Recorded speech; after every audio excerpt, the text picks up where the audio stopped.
जे आम्हाला जे अपेक्षित होतं त्या पद्धतीनं जागा आम्हाला पण मिळालेल्या आहेत, शिवसेनेला मिळालेल्या आहेत, भाजपला मिळालेल्या आहेत. त्यामुळे तिघं पक्षांची आनंदाने युती झाली. किती जागा अभिषेक पाटील यांनी राजीनामा सूत्र काय दिलेला ठरलंय जागांचं सूत्र काय ठरलं?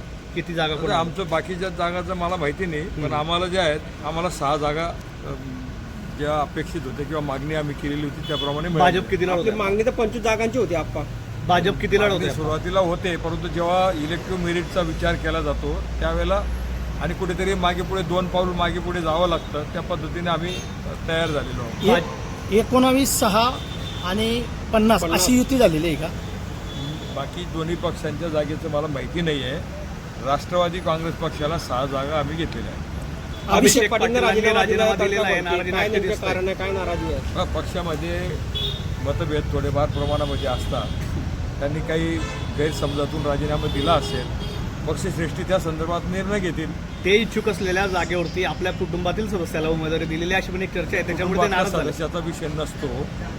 तिन्ही पक्ष मिळून त्या इलेक्टिव्ह मेरिटच्या जागा असतात, दिलेल्या जातात. तिथं ज्याचं इलेक्टिव्ह मेरिट असेल त्या पद्धतीनं जागा तिन्ही पक्ष मिळून ठरवतात. कारण एक जागा देत असताना बाकीच्या 3 जागांवरती त्याचा परिणाम होतो. तिन्ही जागा किंवा 4ही जागा जर तोलामोलाच्या असल्या तर त्या इतर जागांना फायदा होतो. एखादी जागा जर वीक असेल तर बाकीच्या जागांना प्रॉब्लेम होतो. हे सगळं गणित त्या जागा वाटप करताना केलं जातं आणि त्या पद्धतीने निर्णय झालेले आहेत.